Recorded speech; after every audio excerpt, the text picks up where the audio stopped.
Hey everybody, welcome back to Modern Day Musician. I'm John Tuohy, and I'm here with one of my favorite people in the world. This is Benj LeFevre. What's going on, man? Hey, how you doing? It's good to see you. Yeah, good to see you too. Benj has a long history of holding down the low end on the bass, and let's start. Just give a little background of your music experience, your playing experience. Oh wow, yeah, it goes back for I am I'm getting up in years. So, how long do you have? As long as you want. I mean, you're only 32. I don't know how that. I don't know Oh what you're yes, that's speaking. right. I keep forgetting. So actually, yeah, my musical journey started. Bass was not my first instrument. I started on a trumpet, and that was in middle school. I think like sixth grade. Whenever you fifth or sixth grade.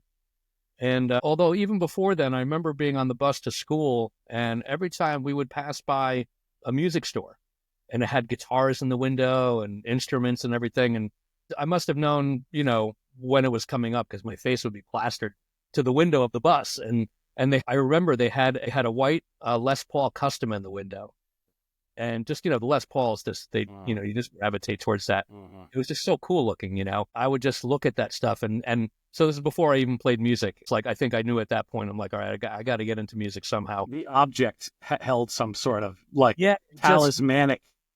seeing the guitar was like it just like spurred something. I'm just like, all right, yeah, that's cool, man. And actually, though, I have to say though, I am lying though, because when I was in first grade, there was a talent show at our. I went to a small little private school in Westchester. Growing up Jewish, I went to a Hebrew school, and it was like Hebrew half the day and English and everything. So they had a talent show, and I had this little toy Snoopy drum set. It wasn't even really a drum set. It was like paper, and all this like. But I played along to a Partridge Family song in the contest. I didn't win, of course, but that was my first foray into live music, was playing a Snoopy drum set along to a Partridge Family song in a first grade talent show. So Wow. very auspicious beginning to my music career. So then, yeah, fast forward to like fifth or sixth grade, picked up the trumpet and did middle school and high school, all the marching band, symphonic band, all that stuff. So that's kind of where I learned like the music theory end of things. Although I'm not, master of music theory, but that's kind of where I got the basis. I learned how to read music, played the trumpet. Didn't like marching band so much. That concept never really, having to march and play when the trumpet is kind of moving all around your face. I'd never grabbed me. So then I would say, yeah, like late high school, I started playing the bass. I picked it up. My sister was dating a guy who looked like Sting. This is in the '80s, and he looked just like him. Played the bass, sang, and I was like, man, this guy's cool. This guy's awesome. And so he would come over, hang with my sister. His bass would be laying around because they were off doing whatever. And I just started noodling on the bass. And I'm like, wow, this is pretty cool. So he invited me over to his place. And he's like, yeah, I'll show you how to play bass. We'll hang out. So I'd go over there, we'd smoke pot, and he'd show me scales, wrote out all the major and minor scales for me, and listened to all this great music. So that's kind of where I started on the bass. And the trumpet kind of fell off. I went to 1 year at UConn with trumpet, but by that point, bass was infinitely cooler, and I just kind of took off from there. I didn't go to music school for bass, though. I just did private lessons, and I just played with people. And I was always fortunate to get into bands where everybody was better than me. So I just kind of was able to kind of work my way in those bands, and really just life experience playing in groups and bands and being under the gun to have to, learn and play these tunes and play with people that are better than me. And yeah, just kind of took off from there. I would say so the turning point for me, so I played in a bunch of bands, late 80s. The turning point for me was joining a Tongue and Groove, this funk band from Connecticut, which had a lot of the guys that are, eventually became Deep Banana Blackout. But before Deep Banana Blackout was a Tongue and Groove. And they were serious about funk. So we played James Brown, P-Funk, all the heavy R&B and funk, and they played it to a T. And that was like basically going to funk boot camp because they were basically militant about Uh, learning the stuff the right way. So I learned all those P-Funk bass lines, James Brown. did they want to do the arrangements of the songs as is on the recording, and like it has to be exactly right? Yeah, we had two guitar players. They would always do the alternating parts that James Uh-huh. Uh-huh. um, and the drummer was Eric Cal, the drummer from Deep Banana. That's where I met him. I met the horns. I met Jen Durkin. She was in that band as well. So that was my playing. So I started playing 3 or 4 nights a week consistently every single week. And my playing just kind of went through the roof. That's where it really solidified. I remember nights where, you know, Andrew, the lead singer, he had a killer voice, but he was known for like doing these huge long intros. We play, um, Cosmic Slot by P-Funk. And that's down in F sharp, so it's way down. And we'd be playing it for like 20 minutes before he even started the song. He would just rap and do all these things over it. And my forearm was like Popeye. Oh, yeah. I'm like, come on, man, can we get to the song? That really solidified my playing. So before then, not that it wasn't good, but I felt like that being in that group and that level of musicianship, like, made me rise up as well. That was like the working college sort of, right? For you, like. It was, yeah, that was definitely the working college. That was because I had replaced Dave Lavosi in that band. He was the bass player. Monster, of course. Monster bass player. But Calb as a rhythm section. I remember seeing them at Jimmy Seaside's in Stanford before I even joined the band, but I knew Davey was leaving. And they said, yeah, come on down, check out the band. I remember watching him going, well, how the fuck am I going to do this, Because Davey was such a monster player and those guys grooved so hard. But yeah, luckily, they gave me the shot. And that was, then it kind of took off from there. So that was about 2.5 years. And then summer of 95 is when Deep Banana started. So Tongue and Groove kind of exploded. Calb went back. He had quit actually a year before then, went back to Long Island, and him and Fuzz and Jen were doing a funk thing out on Long Island. And I joined in on that. And then the Horns were living down in Baltimore, called them up. They came up. And then by like 96, that was really solidified. We started writing original tunes and I mean, Deep Banana Blackout just blasted off from there. That was like a rocket ship. Right. I mean, if anybody is listening to this and they were, let's say, alive in the 90s, at least in the Northeast, but I know it was all around the country, you've heard the name Deep Banana Blackout all the time, and you guys have played great venues, and like, you played on the radio all the time. I remember listening to, I think it was WPLR playing you when I was in high school. Like, so it was a thing. You guys are still semi-active, right? Yeah, we play a few times a year. Everyone's really busy, but we're trying to maybe do some more in the coming years. But so in the early days, I mean, we played everywhere. When I say everywhere, we would finish a gig in Long Island at 4 a.m, drive down to Virginia and do a frat party the next day, come back and do a booze cruise on Sunday. And we were playing 8 days a week. I mean, we just took anything and everything. So we were doing 250, 300 shows a year between Connecticut and Long Island, and then started. And then, our friend / manager, we started just, going bigger and bigger circles. We started hitting other places, the whole Northeast. And by 96, 97, I think 98 is when we really started to hit the road for real, hitting Colorado, California. We learned a good lesson in Colorado our first time out there. We didn't know anything about mountains out west and everything. So we're looking at the map going, all right, we got to get to Crested Butte. We're here in Boulder or wherever we were. We're like, all right, let's just go this way. And it's the quickest way. But wintertime, they closed the passes. We didn't know that. Right. We're like, passes closed. So we had to drive another 3 or 4 hours back down the mountain. And so, we learned the hard way in some of these trips. Well, let's zoom into some of that, because I think that's you have extensive touring experience with a band, right? And that, for a lot of people, hearing, oh, we did 250 dates a year or whatever, it's like, wow, that must have been amazing. But I'm assuming that frenetic level of just constantly being on the road, constantly playing gigs, did you find that, I'm sure there were some positive and negatives. Did you find that the grind of it was tough from the beginning, or was it like for a while it was good and it was exciting to keep up the pace? What did you find there? I don't want to put words in your mouth. It definitely had an arc to it. So initially, like in the early days before we really started traveling, it was just Connecticut and Long Island. Yeah, we were just road dogs just in those two states. We were just back and forth. And we were younger, I mean, like I was probably the oldest in the band. I think I was 30 in 96. I mean, I'm dating myself, I'm old now. But back then, those guys were about 4 or 5 years below me. So, mid-20s, 30, I mean, you had a ton of energy. So we just loved playing. Yeah. And the band was killer. We were doing great shows. Started out just doing covers, all funk stuff. But people were reacting in such a way that we just, we started writing this original stuff, slipped that into the mix. So, and then, started hitting the road. But it's a grind. I mean, we were not on a bus. I mean, for many years, we were in 2 vans. And so we had one customized van that fit about 6 people. The work van fit 4 people. We were 10 people on the road. It was an 8-piece band with a couple, our road manager and like a crew guy. And when I say it was tough, man. I mean, like, 4 or 5 people to a hotel room at first. We're all sharing beds. Sometimes we ended up sleeping in the vans, because we couldn't get the hotel room or whatever it was. I remember one time we were supposed to stay at a friend's house. Someone was supposed to hook it up. We get there late, 3 a.m, nobody's there. So we're basically sleeping in the vans in the winter out, legs are sticking out the back of the van. Like it was, so it does take a toll, especially when we would go out for 4 weeks, come back for a week, go out for 3 weeks. We'd come back for maybe a couple of weeks, go out for 5 weeks. I mean, we were on the road probably 10 months a year, not straight, but at, a week home, 2 weeks home. It wasn't much. And after a while, it's like being married to 8 people and you're on the road for 10 months. I mean, it's crazy. Yeah. Yeah. I mean, that's a lot. I mean, I don't really feel like bands can really do that, even if they wanted to anymore. I don't know of a lot of, even some of the people who are at the echelon where there's enough demand for them to do that. I just don't, I don't see it. Do you? Like anybody who's like really hitting the road quite that hard? That doesn't really exist anymore, right?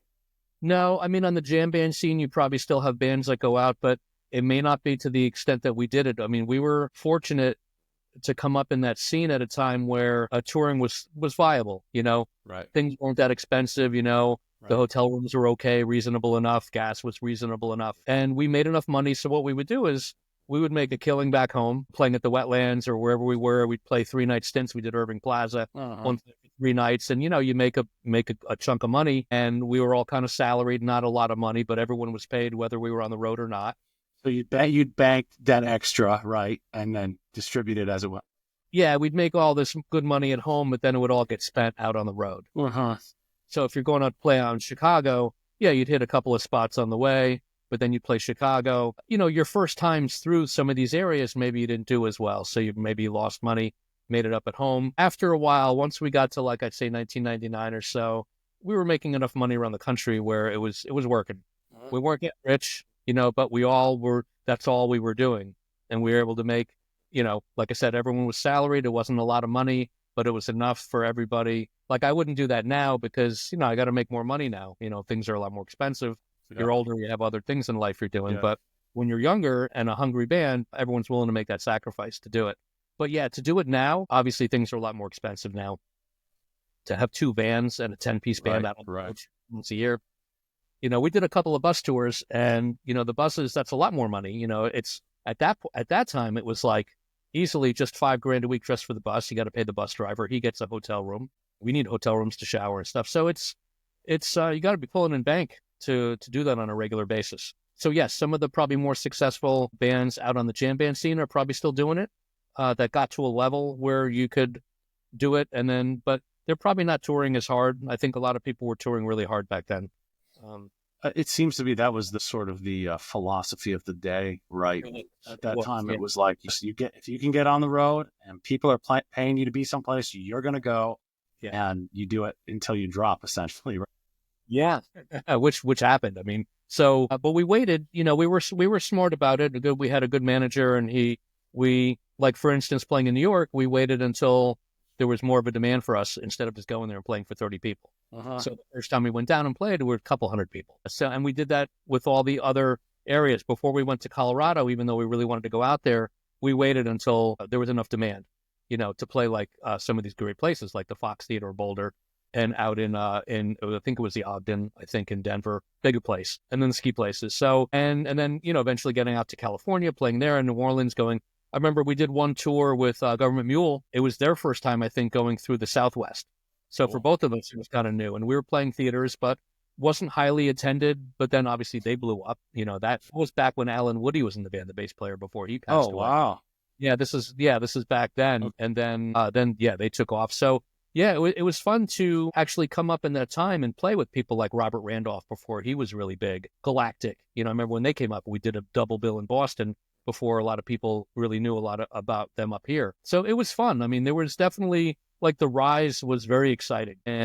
But then as you get into it, interband dynamics and on the road a lot, and it just makes people nutty, and you start fighting sometimes. And sure. Jen and Eric were married. They were Jen, the singer, and Cal, the drummer. And that could be a very, it's not always the great dynamic when you're on the road too, because now you have a couple that there's that dynamic. Sure. And then you throw the dynamic of the road and being in a band on top of that. imagine what Fleetwood Mac felt, right? Well, just listen to Rumors, and you'll hear what they were doing. Yes. They put it in song, and they made a good career out of that. Right, actually, yeah, great band. I love those guys. Yeah, me too. Actually, Calb always makes fun of me because when I wear this hat, he thinks I'm like John McVie. And if I put like a vest and a white shirt on, that's it, That's it, dude. That's it. Tribute band. You got it. That's that's my next band I'm going to start. That's the next one.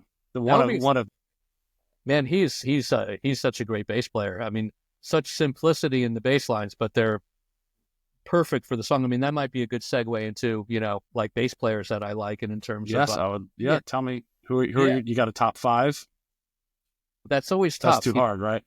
It is because, and there's so many. So when I first started playing bass, it was in the mid '80s. I was a huge Police fan, loved Sting. So when I learned bass, before I actually got into like James Brown and all that funk stuff, for me it was the Police and Talking Heads and Elvis Costello. And I mean, talk about those trio of bass players right there. You got Bruce Thomas and Elvis Costello. You got Sting. You got Tina Weymouth. I mean, there were some really killer. Oh, Graham Mabey from Joe Jackson. Mm-hmm. My God, what an incredible bass player.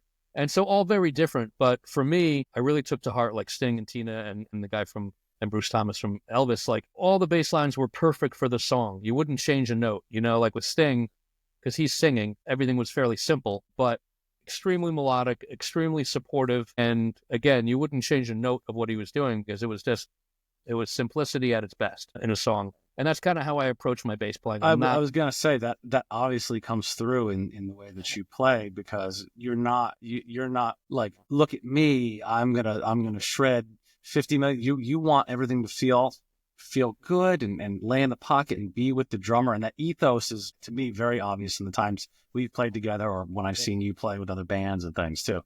That's for me, if I go the rest of my life never having to be called on to do a solo, I'd be a happy guy. Like it's not in my DNA. I don't have the chops for it either. Like there are guys out there like Lebosi, Dave Anderson, like who could, totally like blow through a solo. You know what I mean? Like that's not me. I never actually had the patience, or I'm a bit lazy like that when it comes to bass playing. Like I got my playing to a level where I'm comfortable laying it down, and I feel like I do that very well, and I can be very melodic. I know, about music and how it fits in. But I just never had the time to practice to get those kind of chops. And I probably should, I mean, I think I do. There are times where I wish I could play through a solo, through certain changes very well. And I feel like if I'm called upon to do a solo, I'll get through it, and it won't be bad. But I know there are other cats out there that can like really shred through it and sound great, But it's not my thing. So for me, like, again, going the rest of my life, if I was stuck on an island somewhere, I'd love to just be in a reggae band and just play these reggae bass lines all day long. And that, to me, very satisfying. There's like when you listen to that rhythm section from Bob Marley, man, they are fucking awesome. And it seems simple, but it's not. Like what they're doing is actually very deep, but not a lot of notes, but it's deep in a different way. And that's kind of how I approach my bass playing. I am the bridge between the drummer, so I'm in the rhythm section, but I'm also can be a melodic instrument. So I'm the bridge between the guitar players and the keyboard players and the instrumentalists and the horn players and stuff, and then the drummer. So I'm living in both worlds, actually. So for me, I need to make sure I'm locking with the drummer, obviously, of course, but also melodically supporting the other people that are playing all the other stuff that they're asked to do. And I love that role. For me, that you have great taste. I always thought you had great taste. Thank you. Really, but it's true. And like, it's funny how certain instruments attract certain personalities. I don't know if it's the instrument that attracts personality or if it's the personality that goes towards the instrument. I'm not really sure what direction it goes in, but yeah, sure. Either, but you're right. Like I think, yeah. I've always had said actually that people kind of play like their personalities. So drummers are out of their mind. They're fucking crazy. Right. So most of almost to a T. No offense, all my drummer friends. Most of them, yeah, exactly. Shout out to the drummer friends, but yeah, most of them are, they're a little bit nuts. And but I think you have to be I mean, look at all that's going on with the drummer. I mean, you got like 8 million different things going on at once. You got to be a little bit like, to do that. Yeah. So I think the people that are really good at good musicians and great at their instruments, I think do reflect that personality of what you need to be on that instrument. I think, not to say that there aren't anomalies. I've crazy people on some instruments probably. Sure. Well, it's like found that most bass players I've ever played with don't really have a big ego in that way. Like they don't look at me all the time. There's exceptions, of course, but really seem to be team players in a way. And you need, I think, for almost every style of music, maybe barring a few things, like you need that, or otherwise it doesn't feel good to just the person listening. It's like feels like you're competing with each other instead of playing together. You know what I mean? Yeah, everything in life, really, if you think about it, it does music, but needs a good anchor, needs something that, whether it's a relationship or your job or whatever it is, there needs to be something that at least holds it somewhat down so it doesn't float off into the ether, And yeah, I think the bass players kind of do that, like I just said, being the bridge between the drummer and all the other instruments. Because if the bass player is trying to be like the other horn players or guitar players and play real busy, it's going to take away from what the rhythm section should be doing. It's going to step on them. And also, and I think, but if you're too much the other way too, like there's got to be a good give and take. But yeah, I think, the bass player is definitely, it all does start with the drums. I mean, obviously we know that, if you don't have a good drummer, nothing else is nothing. Like Phil Collins said, right? You could have a mediocre band with a great drummer and its band's great. Other way around. So that's so good. So yeah, the drums has to be right on. It's very hard to pull along a bad drummer. It's just not going to work.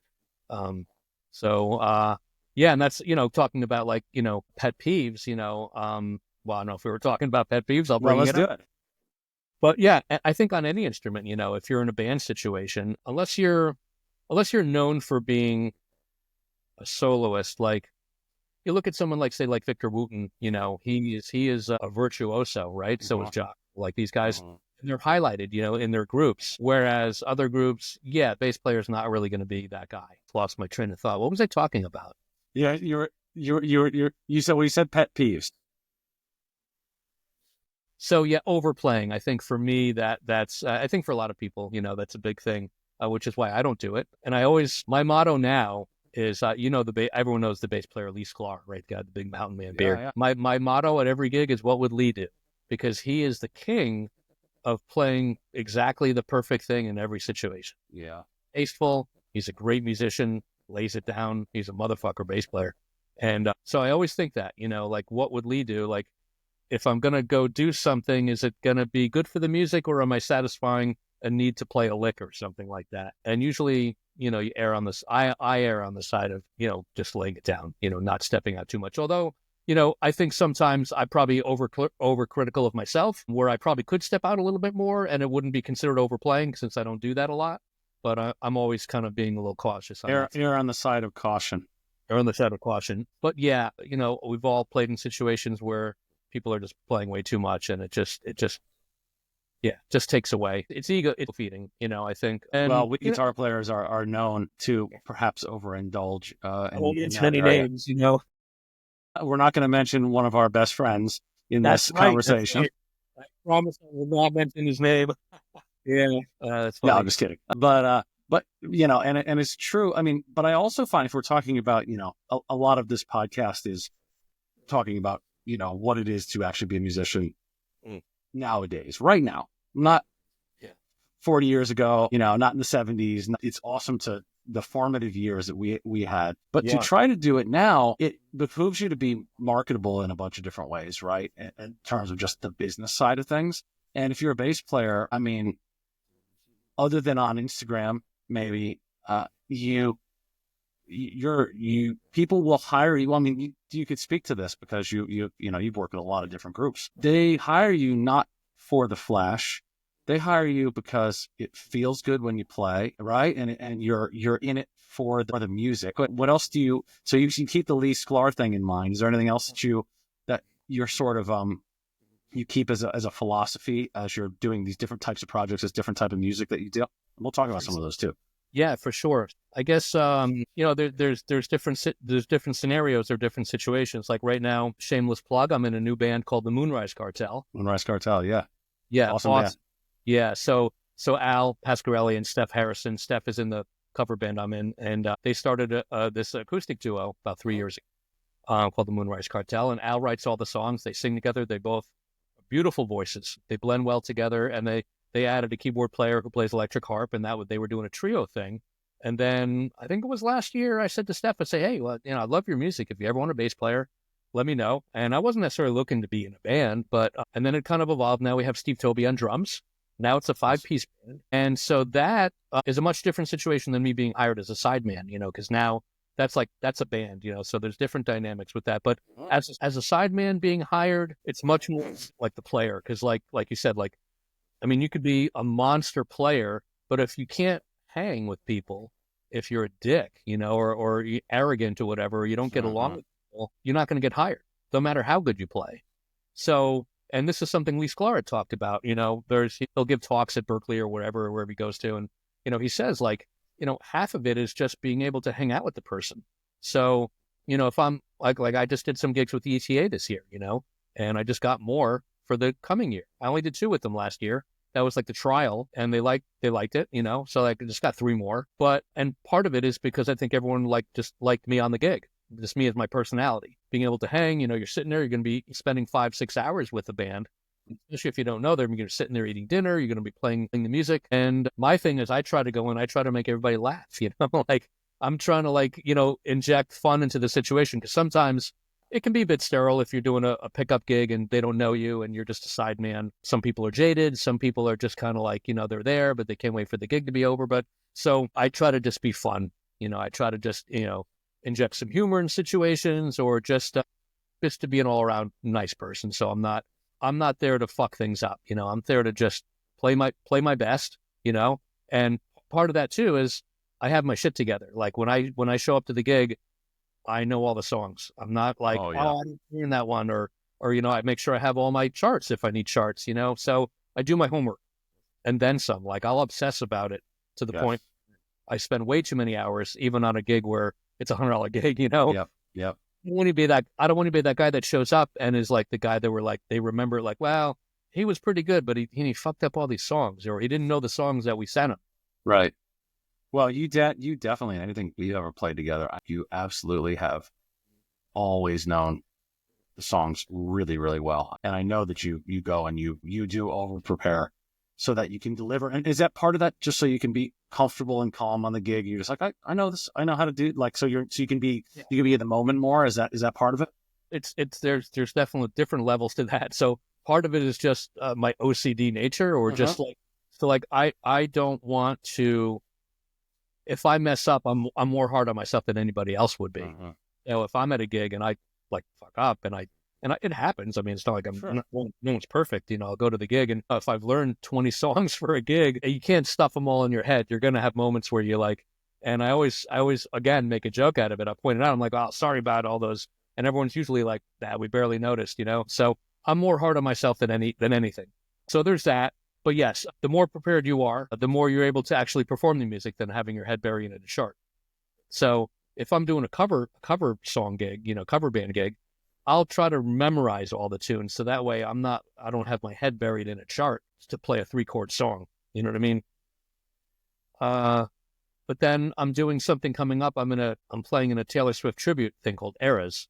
We're playing at Art Street up in Hartford in a couple of weeks. And I did one with Mohegan a few months ago. I had to chart out 35 songs, because her songs aren't hard, but there's a ton of arrangement to it. So that I charted everything out, and I was reading the charts on the gig because it's just too much to remember.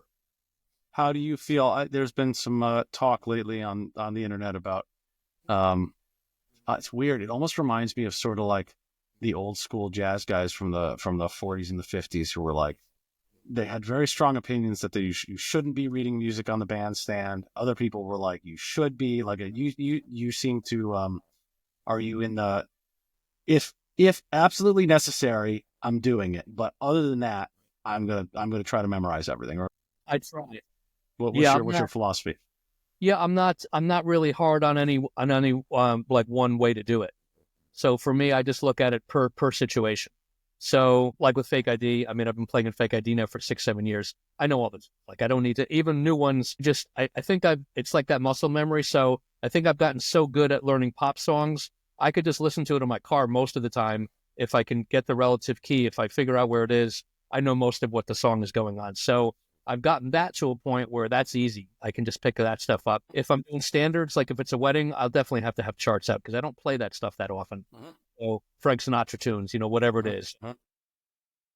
So I will have to have charts for that because, if I have time to learn it, but if they want it in a different key, it's better to have the chart there if I can just change the key real quick because singers are going to always have different keys that they're doing it in. So it's not like you can just learn this standard tune and be like, all right, I got it. Like, well, we're going to do this in E flat, but if it's got, a million changes in it, better to have the chart. Yeah. So I'm not down on charts, especially like I said, the Taylor Swift thing, it was just so many tunes. I just had to. And some of them I know now, but I'm going to rely a lot on the charts for the gig coming up, which is fine. So yeah, I look at it situationally. I'm not down on one way or the other, but we'll have to say that if you're playing in if you're like subbing in on a pop cover tune band, if it's a one-off, yeah, I could see having charts, but I played in a couple of situations where guys were doing the gig for a while and they were still looking at charts for seemingly a tune that's like 3 or 4 chords. So like at that point, You're not really performing. You still got your head kind of looking at the chart. You're not, it's not here. You know what I mean? Like, and that's for me being a non-college trained bass player, you know what I mean? Coming from where I learned trumpet and I kind of transferred that theory over to bass, but just kind of did the school of hard knocks for bass as opposed to going to like a music school like a lot of you guys did. For me, it's all about having heart in the music and what you're playing. And I feel like if you're too much in the charts, it's not going to feel as good. That's my opinion, Well, okay, so now, sorry, go ahead. Yeah. No, go ahead. I was just going to say, how do you, so if we take a couple of the things you're talking about for Sideman gigs, you always over prepare to make sure you know all the songs before you go. You will maybe listen to them obsessively before you go, even on top of the practice to just cement them in your head, right? You're also saying the faster you can get out of a chart, say that's good. If you need it, fine. But if you get out of it fast, so you can have it connect, and you're not thinking it as you're reading it, right? That's a good thing. How does that? How do any of these things that you're sort of talking about? What's the difference between that and say like an original project like Moonrise Cartel? Like, what's the different requirements that you need for an original music project versus these sort of hired sideman things? What are the differences?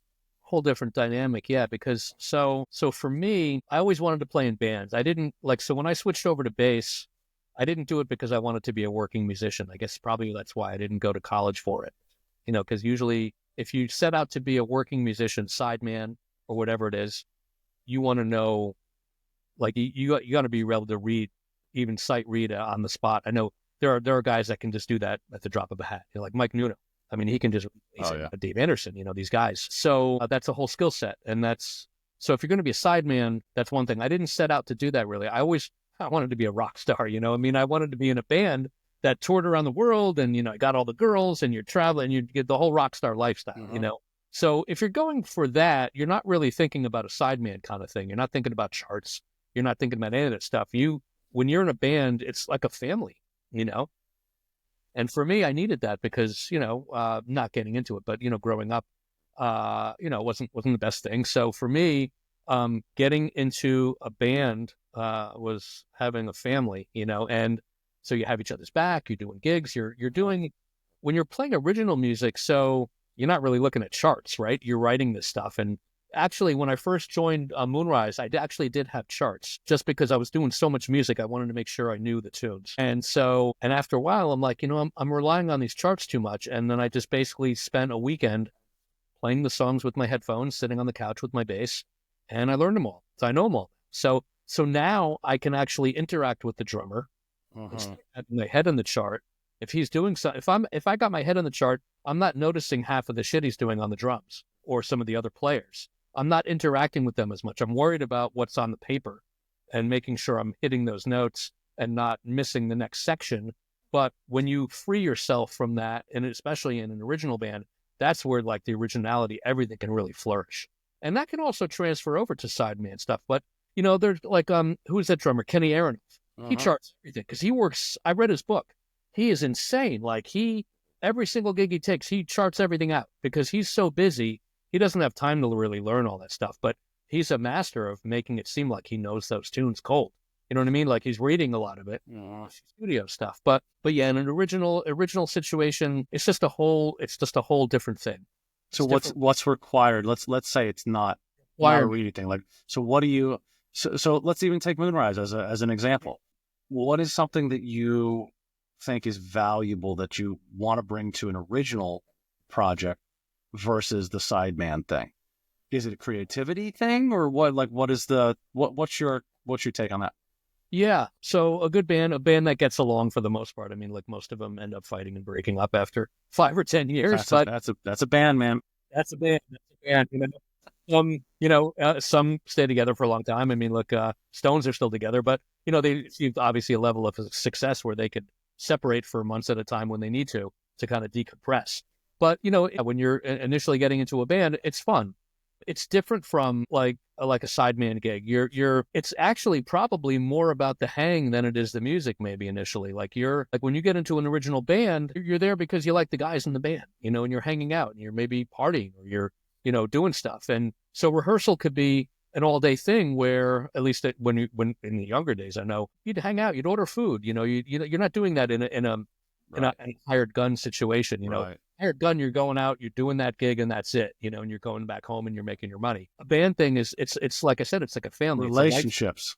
Yes, you're forming relationships, and yes, you're being very creative because also as a sideman, you're not really being creative. You're playing your parts. You're performing. You can put your own stamp on things within that situation, but you're not free enough to, reinvent the tune. You know what I mean? Like the tune's the tune, but in an original band, you're spending a lot of time, especially if it's a collaborative thing, learning the songs or creating or coming up with different parts. Or if you're going to record the songs, you're arranging everything. So everyone can it depends on the band too. Like with Al and Steph and Moonrise, I mean, Al writes all the songs. So they're kind of the way they are. But when we do rehearsals now, when he brings new stuff, we'll interject like, well, maybe that chorus could be a little longer, or maybe we go to the bridge quicker. You know what I mean? So you have that ability to be creative in a situation like that, more creative than a different situation. So that's part of it in original bands. And again, all the original bands that I've been, most of the people I really, really love. I love being in those bands, and you look forward to, again, hanging with them. The gig is more than just the gig. It's like I said, it's feeling like with Deep Banana. I mean, shit, we were together so much. I mean, in the beginning, we really liked each other. We still do. But as bands go, I mean, look, Jen quit the band in the year 2000. I mean, that's a perfect example of, having a band. We loved it. It was great. It was family. It was camaraderie. It was all this, I mean, hugely creative band. I mean, Fuzz, great songwriter, and you hit the road, and then after several years, it's not that it, it doesn't tarnish, but it's like the rigors of the road can kill anything, And for her, it got to the point where we were almost at that point where we were going to break to another level or two, and if we had gotten to that level, we probably could have eased off the road for several months, but she couldn't hang. It was just. Again, talking about being on the road for 5-6 weeks, coming home, back in the vans. We weren't doing bus tours yet. So again, we were close. But she jumped off the ship, and then we got the other girl for a while. It didn't work. It worked for a couple of years. And actually funny because with the new situation after Jen left, we ended up going and playing in Japan, and we did a tour with the Allmans because we did a record with Butch Trucks, the drummer, on his little label that he had. So we got to do some cool stuff that way after Jen left, but it wasn't the same band.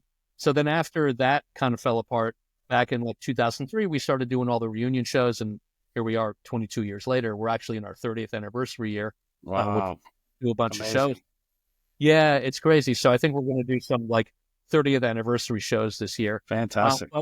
But it just shows you how that trajectory of a band, if you're there long enough, it goes from like this, like you're in the honeymoon phase and this euphoria and you're hitting the road and everything is, I mean, when things were booming with us, it was fucking awesome. And we were selling out everywhere. You know, we did we did that live record. We recorded that at Willow Street in '98. And it's some of the best moments I've had playing has been in that band. I felt like I've done most of my best playing, I think, in Deep Banana Blackout. Being partnered with Eric Halb as the drummer he's just got such a deep pocket. Yeah, he's a monster. He's a monster player. And again, doesn't really can overplay. Everybody does, you know, but everyone throws in the kitchen sink sometimes. But when it comes down to it, actually, in Tongue and Groove, they took away all his drums and left him with the kick, the snare, and the hat. That's it. And they were like, you need to be a motherfucker on the kick, snare, and hat. And he did. I mean, he killed it, you know? So it shows you what you can do when you simplify things. But, so yeah, that band, I felt like I did some of my best playing, but then I did some original bands, with my friend Randy Funk, King for a Day. And then with Chrissy Tambakis, we did, Baby Dynamite. I really, really liked a lot of the stuff I did. And so so getting back to your point about original bands, all these different bands have been different, you know? Deep Banana was an 8-piece rock funk band. King for a Day was a 4-piece Americana rock band. Baby Dynamite kind of took it a little bit harder. And now I'm in a Moonrise Cartel, which is like a indie rock, indie folk rock kind of thing. So it just opens you up as a musician and an artist and as a creative person. It's nice to be in different situations like that where you can be creative, and it forces you, or pushes you, not forces it, it pushes you into avenues or ideas that you may not have had before, interacting with people playing different styles of music. Yeah. And you do get that as a sideman because you are playing in different situations. It's just not as creative. You know, original music, you're allowed to pretty much try whatever you want. Try what you want. Yeah, exactly. Like, you're an MMC. I mean, you guys can, do whatever you want, really, in a sense. You know what I mean?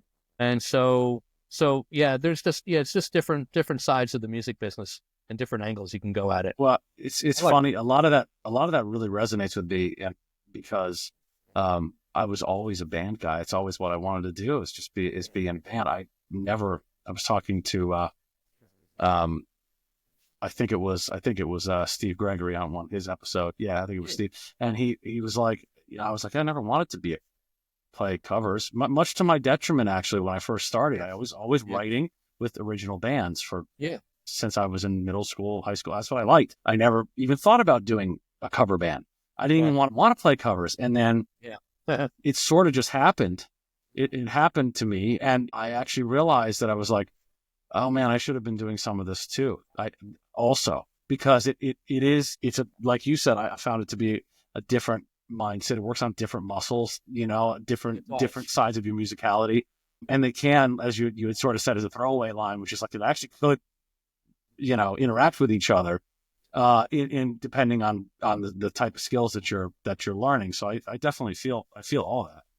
I think, yeah, exactly. I'm glad you said that. I mean, so when you were saying that, I was listening, and so it's funny. So when you do original music, you know, you don't really make money, right? So like, you try to, you know, and you can. I mean, look, you know, DBB made money, but you know, when you're younger, you're playing in these bands, you just want to be in a band, you want to try to make it. You know, a million bands try to make it. You know what? You know, less than 1% make it. You know, the Bon Jovis and all those. You know, there's millions of other bands that try to do it and don't. You know, and so I think what happens is when you're playing in original bands, you're trying to make it, but then something happens and you start picking up gigs where you're actually making money, which is where the covers come in.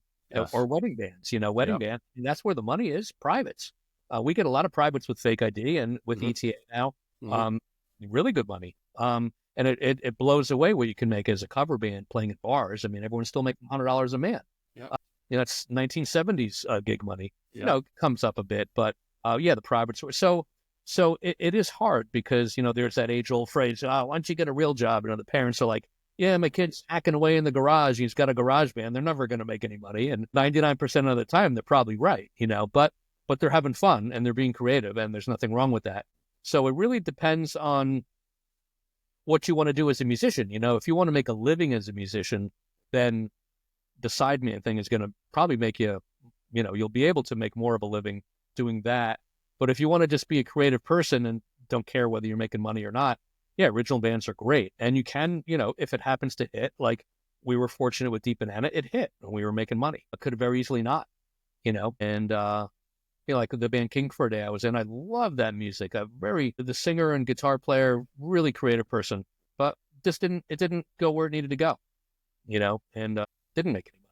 So, and what happens is if you're playing in an original band and you're not a sideman, you have to have a day job because the original band isn't going to make you money. So again, if you're 18 or 20, it doesn't matter. But as you get older and you're playing original music, it does matter because people have lives and you need to make a living. So I have a day gig. I've been doing insurance inspections for 20 years. It's very flexible, though. It allows me I could take off for a weekend if I need to, or take off on a Thursday. As long as I'm getting my work done, it doesn't matter. So I found something that I could do during the day. Now, I can't necessarily go and tour for 4 or 5 weeks right now. There's obligations, but it is flexible enough where if I wanted to do that, I could probably change it around. So that's going to be super important for a day gig for anybody who's listening, who's like, should I still have a job, or should I throw it all in on me trying to get the original band going? Like, your thought is find something that is flexible enough to facilitate those other things. Yeah, I mean, and there are, again, are different schools of thought on that. Some people say you should never have a plan B because then plan A will never work. Like if you're going to be an actor, you need to put it all in there and go for it. And obviously people still, I think it's harder now because life is just really expensive now. So it's different than like in the 70s or 80s. Man, you could play cover gigs all week and make your rent. It wasn't a big deal. And then you could fuck off. You didn't have to have a day job. But now with rents being $2,000, $2,500 a month, or mortgages even more, and the way gas is and food and everything, I just don't see how. I don't see how you could just have plan A unless you either got family money or you just don't care what happens to you. But if you care about, having a place to live and decent place to live and all this stuff, it's just a lot more expensive now. So I don't even know if Deep Banana could tour now the way things are so expensive. To have a 10-piece band on the road and to go out for weeks and weeks at a time, you got to be killing it. If you're not, you're going to be in debt. So I think if you do want to have art and music or anything like that in your life, if you can find something, some sort of a day gig, whether it doesn't have to be 40 hours, but something that's getting some other income in that allows you to have the freedom to be creative and to do that stuff, I think that's a good marriage. If you have a 50-hour a week day gig where you got to be there 9 to 5, that's not going to lend itself to playing music because we all know there's gigs at 2 p.m. on a Friday or on a Wednesday, or you want to do a morning gig at a senior center because we've done that. You know what I mean? Like, you were doing those. You were doing the lectures, right? I mean, that's during the day. So if you have a regular straight day gig, if it's rigid, it may not lend itself to what you're doing. You have to find something a little more flexible. And I've also found that there is definitely a sort of, either you could call it like an age stratification or if you will, a maturity stratification. Because if you're, like you were talking about, going on the road, you were 25, 26 even, and that I guess you're technically an adult then. But at that point, you're probably in pretty good health. You're probably feeling you're like, what? And if you're an artistic sort of any kind, you're like, hey, man, I'll sleep on the floor. All right, whatever. Or I'll sleep in the van. Okay, no big deal. Right. That's a different story at 40, 45, 50. It's you start to, I found you start to prioritize different things, and you want to have other areas of your life also flourish. And it's very hard if you don't have anything to speak, nothing to your name and stuff like that, right? Great. I agree. Yeah. I think it would take a very particular personality to be able to still be 50 or 55, still jumping in a van and going around the country, not making a lot of money because okay, that's cool, and if that's what you want to do, hey, that's great. I mean, life is what you make of it. If you're happy doing that, that's good. But if you do have other desires, like I'd like to have a nice place to live, I'd like to have a car that doesn't break down every other day, all these things. And like we just said, everything's expensive now. So this stuff costs money, so you have to it's almost like you have to come to some kind of decision as to what you want to do. If your dream is to be a rock star, but you're 50 or 60 and you're still playing in bands and you're still trying to make it, especially in the way the music business is now, like once Napster came around, that fucked everything up because before then even if you were an indie band and you sold 20, 30, 40,000 records, you made some money and you were having people coming to your shows, but people aren't buying records like that. And so it's a whole different thing. You're not going to make any kind of money on streaming services. So it's all about touring. So there are guys out there in the music business that have made a big name for themselves. There's a guy I'm friends with. His name is Jason Miles. I don't know if you know him. I'm friends with him on Facebook. Keyboard player, but he's a producer, arranger, writer. He's worked with like everybody. And he's living overseas now. And he posts every now and then. He'll post a thing like, I just don't know how people do it now. Because he's kind of semi-retired. He's still doing it. Still works with people, but it's I would think it's much more of definitely a financial challenge to be a musician and to try to be in an original project and get that off the ground. First of all, it's like white noise. I mean, there's so many people doing it.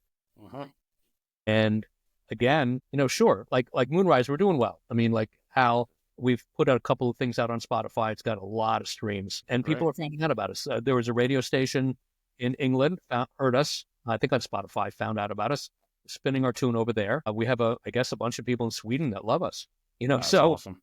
It is awesome. So that part is very cool that it was almost impossible to have in the past. Well, right. Yeah, exactly. You would have to sell 1 million records for people around the world to hear you. Right. And get on major radio stations. But now with the internet and all these platforms, you can reach that. But does that actually transfer to you be able to tour over in Sweden? You know what I mean? So you have to make that. That's yet to be proven, I think, at least with us. Yeah. We'll have to see. That's what we're kind of balancing with Mile Marker Zero right now. Right. Is that we have a pretty decent following in a couple countries in Europe, and it's like they're buying stuff from the new record and merch, and they're playing stuff over there. We got a German distributor because they were like, we really like the new record. We want to sell your stuff here so people don't have to pay $25 in shipping. I was like, great, So, but then there's like, okay, trying to figure out the logistics of like, how can we get over there in a way that actually makes sense and to hit the places we need to hit and not lose an arm and a leg doing it, Again, going back to what we talked about. So yeah, when you're 20, you can afford to go over there and lose money on a first tour. Like even with Deep Banana, like when we first started doing it, we went out west and everything. We didn't really make money. We lost, but we were young enough. We knew we would get back again and do it again later in life when you're doing an original project. Right. So in this new landscape, how is it going to transfer? How are we going to monetize it? Because it is a business and you need to bring money in order to fund it, and to keep it rolling. I mean, at the end of the day. Exactly. Unless you have a benefactor, and even that's dicey if you have we all talk about, everyone knows like, a rich person that could, we all know these people who could invest, but those people, we were just talking about Moonrise, okay, those people want to return on their investment though. If they're money people, they look at it, they look at a band, they're not looking at it as like an original thing. Hey, it's rare to find an altruistic person that's going to give you maybe 10, 15 grand or 20 grand to fund a tour, knowing that they may not get it back. Usually the money guys, they want to see some kind of return. And we all know with music, there's nothing guaranteed. It is a giant crapshoot. It's like lending money to a family member. You're never going to see it. Good luck knocking on their door, right? Not getting it. No, it's true. We were fortunate in Deep Banana in the early days. We had a friend of ours who he was semi-retired, had a bit of money. He wasn't rich, but he gave us like $5,000 and we did our record. We paid him back. That's awesome. Because the record was selling, and he gave us some more money to do the second record. And we paid him back because things were rolling. We were selling a ton of CDs at the show. Yep. And touring, and it was working. But nowadays, you're talking about someone going to invest maybe 40, 50 grand into you because that's what you're going to need. Yeah. If you're going to go out on the road and play Midwest where no one's heard you yet, maybe the tour doesn't go well. Maybe the weather was shitty and people didn't come out to the show. There's all these factors that go into touring that, you could have the best laid out plans of a tour and it could go to shit. Easy. Yeah. I mean, it is a gamble at the end of the day when it comes to that. And you do it because you try to figure it out because you love music and you love playing and you hope that that everything aligns, the cosmos aligns with you when you go and do that stuff, right? Yeah. And so, like with Moonrise, we're on the upswing. It's at very early stages and people are reacting to it very well. They love the band. We just did a show yesterday in Milford at the Milford Arts Center, little performance space. And people drove up from Jersey to see the band on a Saturday afternoon.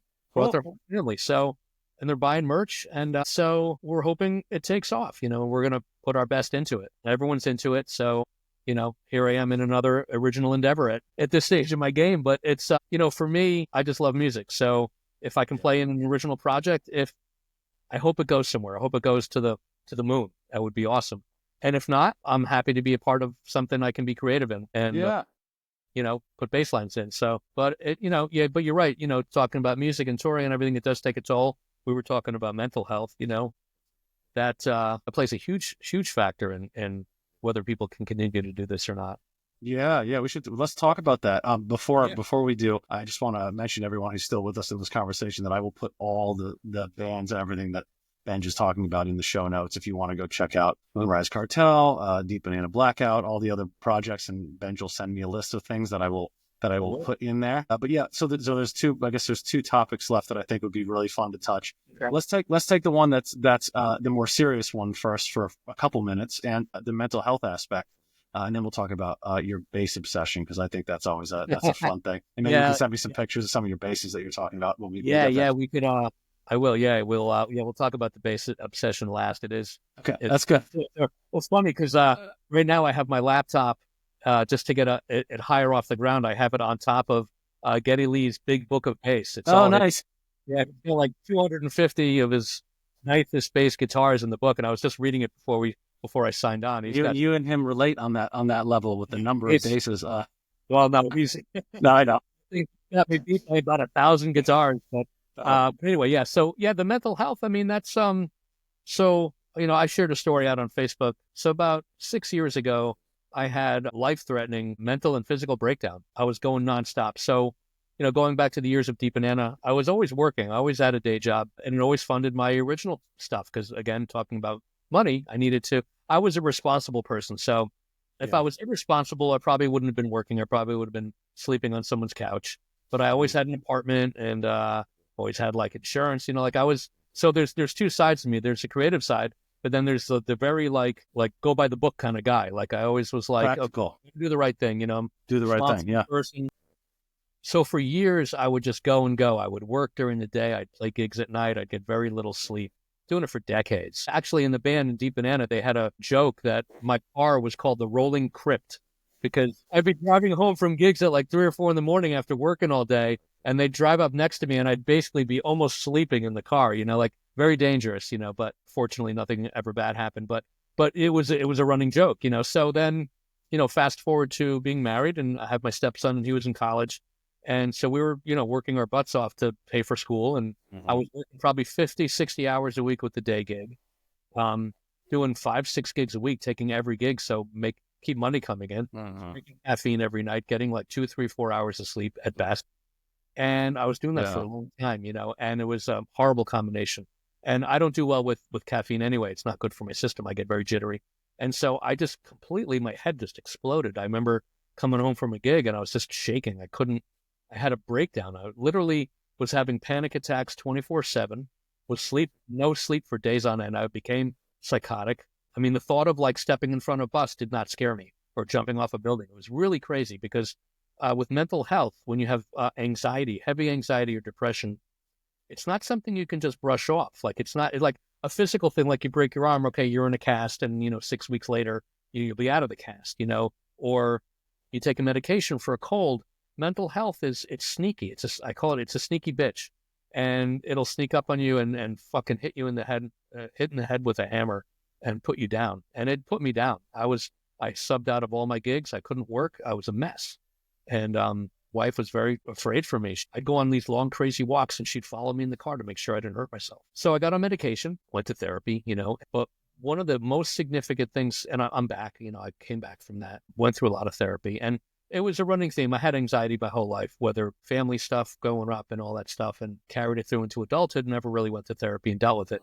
And, mental health is not something a lot of people talk about, but I'm willing to talk about it because it almost, like I said, it almost put me down. So, with medication. So the biggest thing for me is now I get 7 to 8 hours sleep a night, every single night.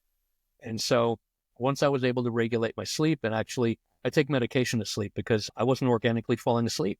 With the heavy anxiety, I just couldn't be up for days. And so that puts me down. And that I'm able to, even though I do still have anxiety and still on medication, make no bones about it. It's saved my life. Eventually I'd like to be off medication, but for now it's working for me. But if I could give advice to any musician, going through mental health, and it's rigorous what we do, not necessarily maybe the original stuff, because that's fun. And but like the Sideman thing and hustling and teaching and working and constantly having every single week to hustle to make your nut, it takes its toll.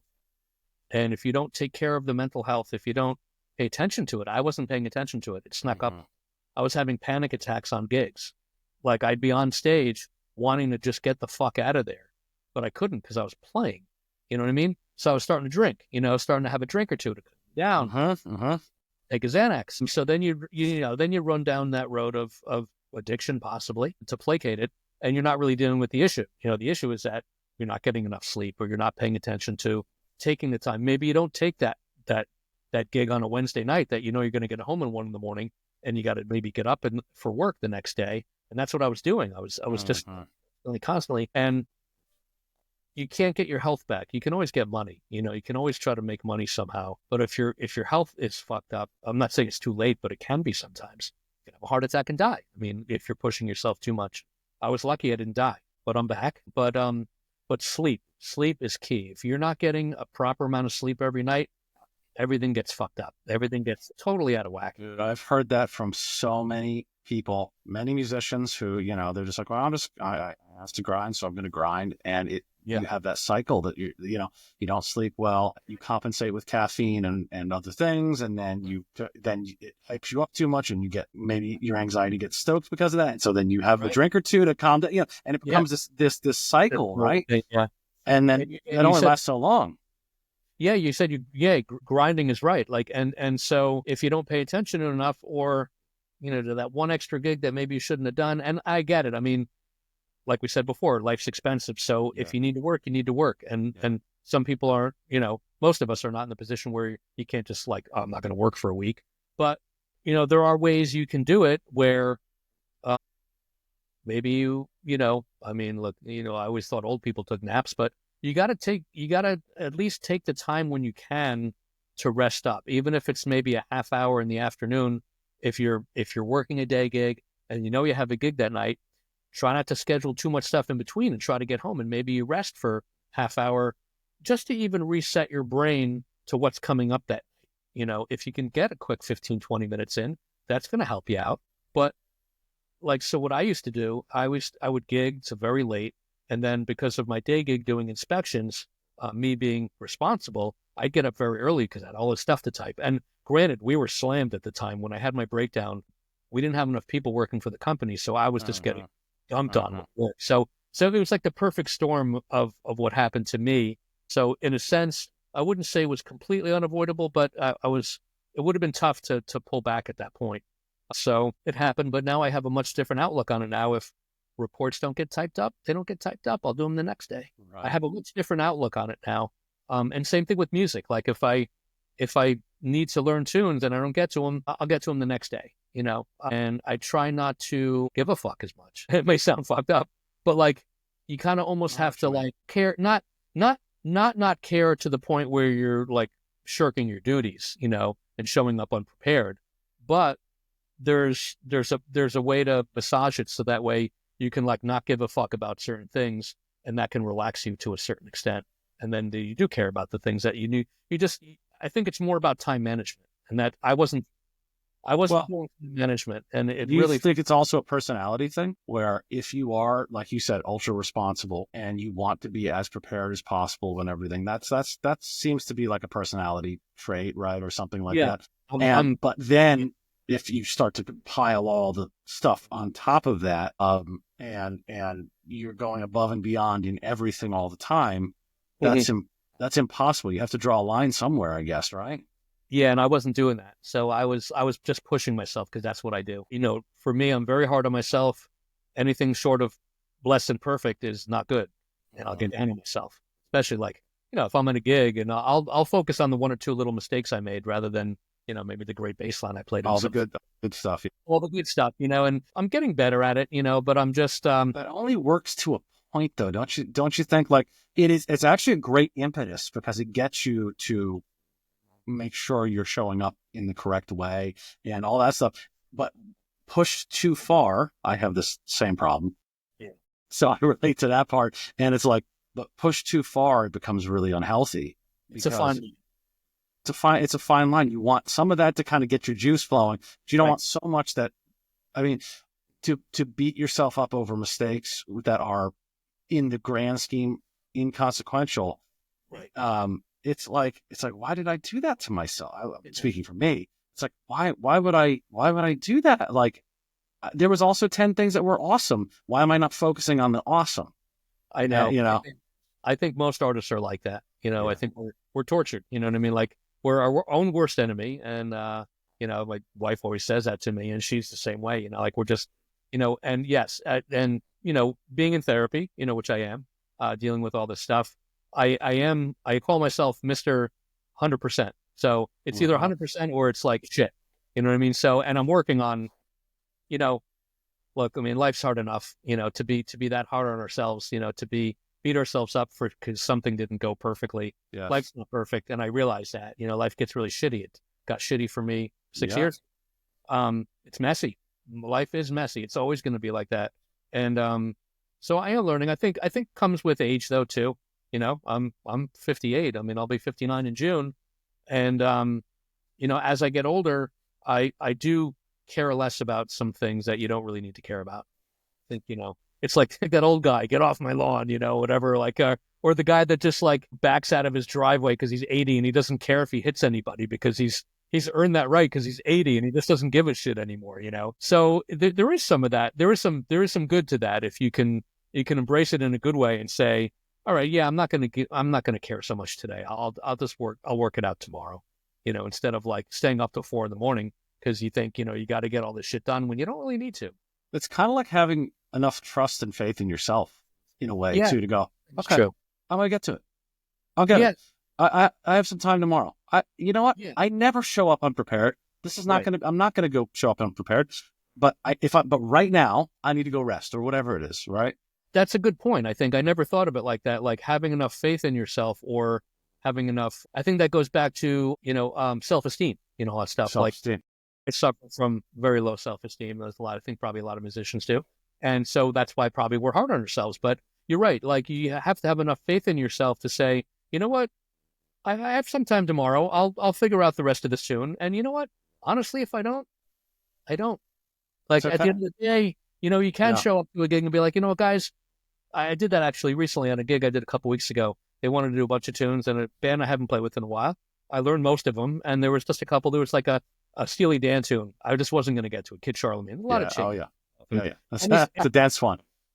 Exactly. Yeah. Any Steely Dan tune short of like, well, really in the years, that's easy. There's a couple that are easy. But a lot of them, there's just a lot of changes. And if you don't have a lot of time to sit down and get it, and I didn't want to show up and half-ass it. I didn't want to fuck.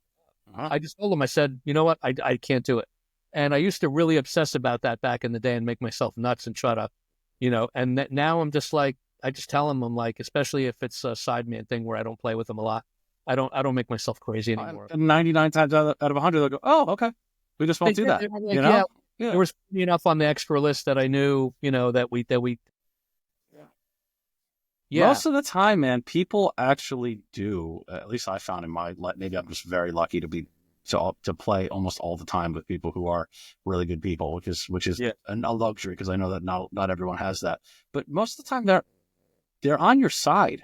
Like if they're okay, I get it. Like it's not you're not in conflict with. They'll be like, oh, okay, no big deal. We'll get it the next time. I think it's usually the opposite when you play, maybe in situations where the people maybe aren't top level people and maybe it's like their only thing that they're doing maybe, or they're so focused on it. Like, and I've had that in situations where I show up and they were like kind of pissed that I didn't know some of those tunes. And I'm like, well, sorry guys, I just didn't get to it. But like talking about ETA, the band I just started hooking up with, if I don't know a tune, they're just like, yeah, we got a shit ton of tunes, man. Yeah, like, we got a lot of songs. It's fine. Yeah. They got thousands of songs they know. So they'll just, like the leader, he was just like, you don't know it, just shake your head and I'll move on to the next one. So, and that's great. It's great. It's a great feeling because then And I did obsess about that. I learned so many tunes for that first gig I did with them, and it paid off. It was good that I did a lot of my homework because they were calling a lot of tunes that I had just learned, which was good. But there were some I just didn't get to, and they were cool. So, it's. Do you find that like the more professional and the more seasoned the players almost, or the group that you're playing with, almost always they're also cool? Because if they weren't cool, they wouldn't have been playing and successful that long. Right. I mean, just bottom line, no one's going to want to work with you if you're real hard on everybody. You'll get them for a little bit of time. We've both worked in some situations in that, which will remain nameless. But we'll talk about that offline. We're going to name some names now. I'm not putting anybody on blast, but we got to burn social media to the ground. We're going to name all the people that we played with that we. That's it, and then deactivating our accounts immediately after this. Well, Benj, thank you so much for talking about being so open and honest about that stuff, because there's a lot of musicians who have similar. They could see themselves maybe on a similar pathway especially with the sleep and the compensation, and then not dealing with all the, and all that stuff. And I think your advice is very sound, and if you can catch it earlier before there's a big problem, that's huge. If you find yourself trending in that direction, you got to reevaluate. Yeah, I think so. Yeah, I think we look. Life is very fast paced, right? I mean, especially these days, it goes by in a second. Especially the older you get, whole year goes by, and it's very easy to miss the signs. And especially when you're older, physical ailments and mental ailments are compounded because our bodies are older. They can't take it. Like when I could get away with it in my 20s, I could do an hour of sleep and go paint houses and then go do a gig on Long Island. I didn't feel great, but my body. But you could do it, yeah. I could do it, and I did it. I did it for a long time. But you just have to. I think self-reflection is good. If you can take. So I notice for me, if I feel my anxiety ramping up, I just physically take a step back from myself. Like, and I'm just like, if I find even like doing something stupid like drying the dishes, and I'm like about to break the glass because my anxiety is kind of like I'm thinking about all the other shit I'm doing, building up, and I'm just like, wait a minute, all right, just take a breather. And it does. I just take a few deep breaths. I relax. It's a little simplistic, but I think not enough people probably reflect on themselves and like what they're going through. Look, man, there's so much shit going on. You got family, you got pets, you got kids, you got life, your job, like all kinds of, money problems. And if you don't pay attention to all that stuff, it'll reach up and grab you by the throat or kick you in the balls, or both at the same time. And you're doubled over. You don't know which way you're fucking going. So yeah, it's important. It's important. Thank you again. That's really. I know someone's going to listen to this and really. I hope so. Be helped by that. So thank you. Anybody there knows me on Facebook? If you ever want to chat, just message me. I'll talk about mental health and my shit all day long. I have nothing. No, man, that's awesome. Talking about it. So that's very generous of you. Yeah. So before bass guitars, and now let's end with something a little bit more fun. We'll spend just a few minutes to talk about your as long as I've known you, you've always sort of been a collector of different bass guitars, a trader, an upgrader. When did that fall into your life? Was it when you're on the road and you're like visiting places, or was it after? Or what? No, it was probably before and after. So before Deep Banana, before Tongue and Groove. So when I was playing bass, I'd say So Tongue and Groove started in '92. So yeah, I'd say my gear obsession started in the late '80s when all those bass guitar magazines were out, all the ads. And this is back when in New York you had 48th Street, which was like the mecca. So you go down to like Manny's, you go down to 48th Street Guitars, Rudy's. So the jazz bass, I sold it actually. That really heavy black 77 jazz bass I had. Yeah. Sold that. I bought that at Rudy's Music Stop in 48th Street. So I was like buying and selling. I had so many. So for me, not being like a super accomplished player, like I mentioned, some of these other guys that are like, virtuosos, that wasn't me. I think you can fall into a trap of like, this guitar is going to make me play better. Right. So I think that's where it started. I thought like, okay, this guy's playing it, it must be good, because you hear that guy playing and you hear his sound, you're not going to get that sound because that's like Jocko sounds like Jocko. You could try to emulate him, but, and you could even pull the frets out and do exactly what he did to his bass. Well, a lot of people did. A lot of people did. And still do. And but ultimately, you're going to sound like you. Because it's funny, I'll do gigs and I'll have another bass and I'll say to the drummer, how does that sound? He's like, yeah, you sound like you, man. Like, you don't sound like that much different on my P bass or my, other custom thing that I have. So that obsession started there, and I bought and sold so many guitars, and there were a bunch. I'm sure we all have ones that we wish we kept. I had a German Warwick that was one of the early ones that I just wish I never sold. I had a Modulus that I wish I never, because they don't make them anymore. Their company's not in production. So, but when I joined Tongue and Groove, those guys were like, man, just pick one bass, get a passive bass, get a jazz bass, have an amp that's like just a regular amp, and just crank the shit out of the amp. Don't have any. They were like old school bare bone. What I did, I played my black jazz bass for 5 years straight, and had a 215 cabinet with the bass head. I didn't buy any gear, didn't buy any pedals. And then Deep Banana, I bought my orange Lakeland that I have. I bought that in Greenwich. I used that for quite a long time, along with my Music Man, my 79 Music Man. And then, so for the stretch of Deep Banana for a long time, I didn't buy a ton of gear. Like we'd be on the road, but we'd be so busy. I'd pop into stores, but I didn't really have the cash back then, actually. It was only like now, later in life, I have some money that I could actually buy some of this stuff. So I'd say over the last 7 or 8 years, I've definitely bought and kept more than bought and sold. But I have sold stuff that I didn't think. So I'm trying to think of how many I have. I think I may have. I was going to say, can you name all the basses you have right now in 30 seconds or less? Yeah. Okay. So let me think. All right. So I got a 76 Rickenbacker. Actually, I could probably show you that. Give me 1 second. Yeah. Give me a little sword. All right. So this. Right? Oh, yeah. 76 Rick. Frank Perona from Pimpinella, he hooked it up. He did some kind of thing with the pick. All right, Frank. Changed it. And the rear pickup is a little hot rodded. So, yeah, this is a very cool bass. So that's a good one. That's a 7. I bought that. I've had that a long time. I got a bunch. So that's, So let's see. I got a 76 Rick. I have 2 Lakelands, 1 5-string, 1 4-string. Yeah. I've seen you play those. Yep, 79 Music Man, which has a different neck. Brocklehurst built a new neck for that. He's got a custom thing that he's working on that I've had for a long time. I got a short scale Music Man, which is fucking awesome. Oh. I got it on Sweetwater for like $600, but it's short scale, like 32-inch scale, or no, it's very small. It's 30. Really punchy sounding though. I didn't think they made those. I have a short scale, like a Squier Jaguar bass that's got a Music Man pickup in it. I bought it for like $200 off of Guitar Center. The thing kicks, I had a Federa. I sold that. I sold a few things. I have a 77 P bass that I still have. Just bought a new Schecter P bass. I'll show that one to you. Hold on. I'm proud of this one. I love seeing the new stuff. Yeah, this is. Oh, nice. Look at that. So it's a Schecter. The neck, it's beautiful. It's a roasted maple. Although it's got an EMG pickup in it, and it's extremely like mid-rangey and brittle. So I'm going to order a Bartolini and warm it up. Wow. But the neck, I love this thing. It's nice, and it wasn't that expensive. So there's that.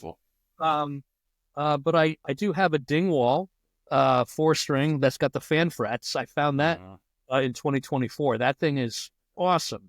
It's got 3 passive pickups, but they're neodymium, so they're high output. And it's got a 4-way selector, so you could have all 3 pickups at once. You could have it sound like a Music Man. You could have it sound like a P bass. So what I'll probably do is I have a 5-string version of that coming. I'll probably sell my Lakeland 5-string because I don't need 2 5-strings. I don't really play it that often. I'm more of a 4-string player. Always played better on a 4-string. I love the 5-string. I love the things you can do with it, the different positions you can play. Like you can play the F like higher up instead of way down low. But I know there are guys like Lebosi, he's always on a 5-string, and Anderson too. But I always gravitate back to the 4. For me, I got smaller hands, and I just play better on the 4. But I do like the 5. So, and I have one more bass that's coming. I'm talking about my obsession. I found this company called Baum Guitars. You know Baum? No.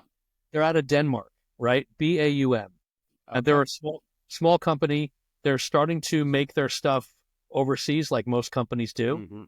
They had a shop in Denmark where everything comes back. And it's basically like it's not a custom, but it's a workshop thing. Huh? And I think I might have texted you the picture the other day. It's green. It's a green one with the jazz bass Oh pickup. yeah. I'll put Yeah, that up if I remember to do. yeah. What I'll do is when we're done, I'll text you a bunch of pictures of Okay. some of my stuff, Cool. and you can put them up. Great. My collection. I'll take some new shots too. But so for me, and I have a Yamaha BB3000 that was made in the 80s. Love that. So yeah, I probably have about 13 or 14 guitars. There's probably some I'm not mentioning. Actually, Fuzz has one of my early basses. I have a little cheap Aria bass that was my second bass I ever had. And Fuzz has that. He does some recordings at his house or whatever. Oh, cool. Fuzz from Deep Banana. So yeah, so for me, it's like if I had a lot more money, I would definitely be a collector. Because for me, it's not even about the sound of the bass. Aesthetically, I think they're beautiful. So when I see something and I'm like, man, that's a gorgeous instrument. And whether it sounds good or not, I think I just need to have it because it's just fun to have on the gig. It's fun to look at. They're beautiful. It's a conversation piece. People are like, wow, that's a cool. And then I can start talking to people on the gig about instruments or whatever. So yeah. So I guess it's kind of a collector thing. It's probably irresponsible. I probably should be saving more money than I'm spending on these things. But Sweetwater is like crack. I mean, you can buy something 36 months like that Schecter P bass I just showed you. I'm paying like $25 a month. Yeah, so right. They make it very. But also if you even semi know what you're doing, you're not going to really lose too much money if you're buying some quality stuff. When you go, if you're like, well, this isn't really working for me, there's something else that I want. You could go sell it on the used market and maybe lose a little bit of money. Maybe actually make some money if the line becomes discontinued or whatever. Yeah, that's happened. Yeah, I have sold some things where I actually didn't lose money, made a couple bucks. I have to say I haven't really lost a ton of money buying and selling stuff. Usually I can sell it for close to what, maybe a couple $100 here and there, something like that. I mean, yeah, and it's a little hobby, and you could fund after a while. You could fund a down payment on a new house or something by selling those things. Well, luckily, I mean, we have our condo, so that'll be paid off hopefully soon. But yeah, I gotta say, I mean, yes, it's should I just have one and just play that one all the time? There was something to be said when I got the Dingwall. I played that straight for about 3 months, and after a while, like there's something to be said to have like one or two instruments that you play all the time because you get to know the fretboard. You on it. You know where the spots are where maybe it won't ring out as much. You know what I mean? Like. There's like a couple dead spots here and there. So, and I think with some of my older basses, I don't play them as much because the Dingwall is very even all up and down the neck. So for me, that's one of my talking about pet peeves. I hate dead spots. Like if I'm going to hit a note, especially in Moonrise Cartel, I'm doing a lot of whole notes and half notes. It's not a lot of busy bass lines. So I need something. You want it to bloom and stay as opposed to start. Exactly. I want it to resonate. So like my 77 P bass, the D and the G string, there's a lot of dead notes up there. I'll go to hit something and it won't ring out. Whereas the Dingwall, it's pretty even all up and down the neck. I know if I hit that note, it's going to resonate. Same thing like the Rickenbacker is pretty good like that. The Schecter, the new one, that's good too. So, but they're like my Yamaha BB, there's dead spots on that thing. And it's like, it never used to be. I think these things kind of go in cycles. So that's just me. Like some guys like Scott Spray, Scott? Yeah. He's been using the same bass for like 30, 40 years. Like he's got an updated version of his Yamaha, but there are cats like that. And for me, I wish I was more like that because me too. I'd have more money, but like I said, I think for me, at this point, it's more of like a collector thing. They're beautiful. It's kind of fun, and you get to use it. It's not just hanging on your wall. You play them, and then after a while, you're like, maybe I should sell this thing. I haven't played in a while.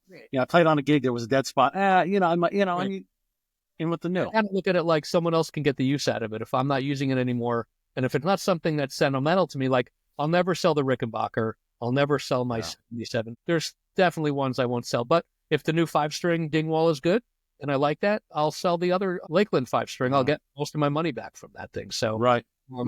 Yeah, I'm definitely not buying stuff where I'll like actually lose most of it. You know what I mean? And I think I am slowing down. I know I always say that, but everybody says that. I'm slowing down. Next thing, a month later, I get 3 texts from you. It's like, hey, so I put a deposit down on 3 more guitars from Poland. And, exactly. I know. Oh, it's too funny. I know. I always say that. Will always laughs at me too. He's just like, dude, you always say that. And then there's something else that comes up. So I guess I'm still like that kid on the bus at the music store. Yeah. Like when we first started the conversation, like Yeah. bus would go by the store and I was just like, oh Wow, my, that's cool. yeah. Like I don't even play guitar, but I would love to own a Les Paul custom because they're beautiful. But I don't have the money for that. So Yeah. Not many people do anymore. Some of the classic ones are ridiculously expensive.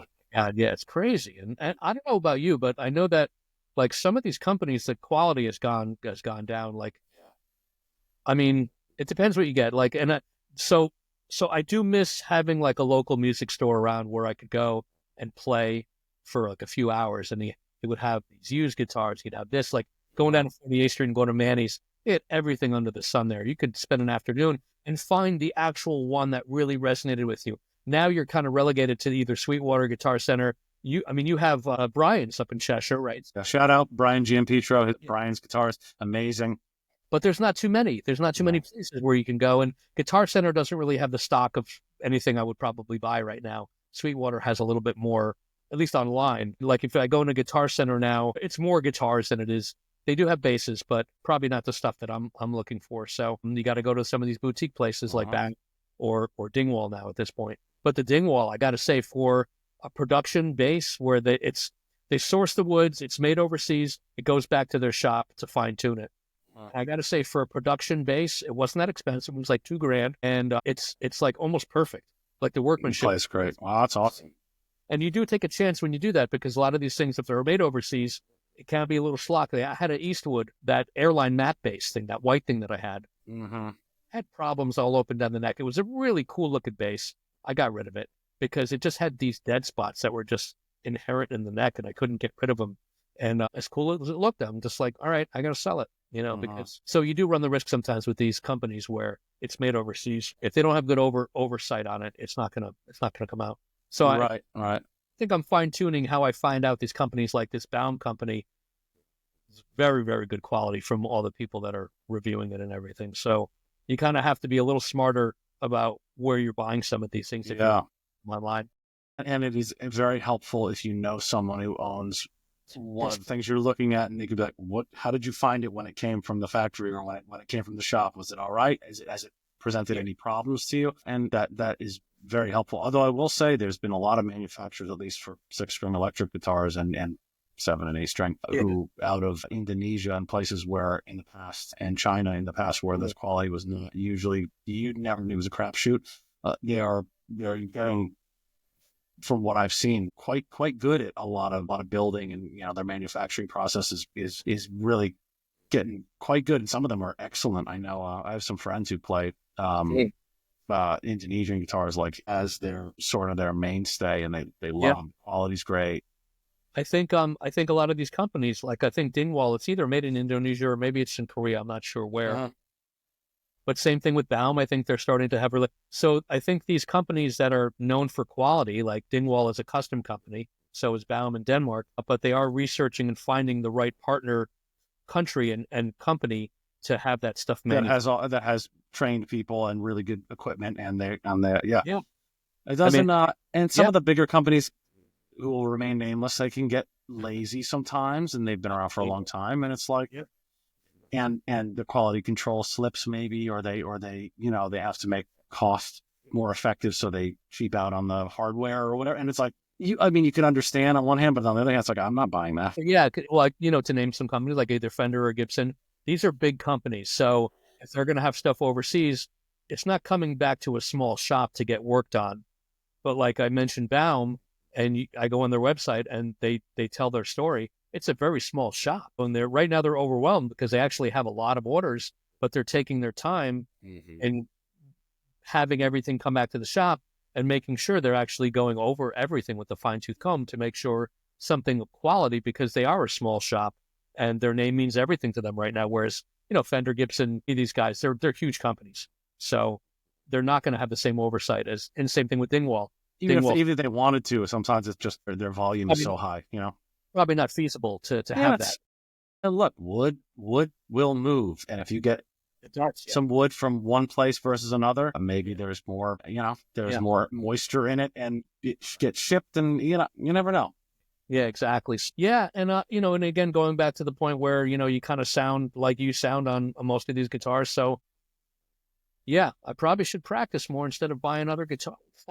Shouldn't we all? I mean, I know that's the age-old thing. I think at this point in my life, I think, I'm learning songs, and that's how I practice and I gig.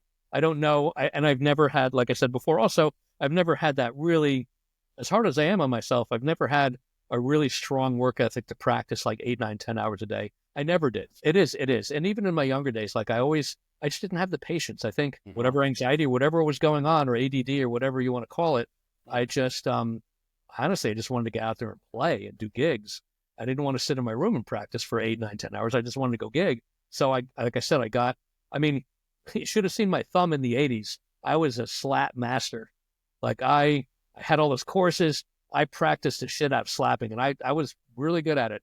I can't really do it so much anymore because I don't really, it's not something I'm called upon to do. You know what I mean? Like my income is the first 5 frets, and that's where my income is, on that lower end of the neck, and I'm just playing, finger style, and that's where I'm making my money. So, that's where I'm happiest anyway. So that's how I, just sit there and sit in the back and sit in the dark where I'm not lit. I'm in the back part of the stage.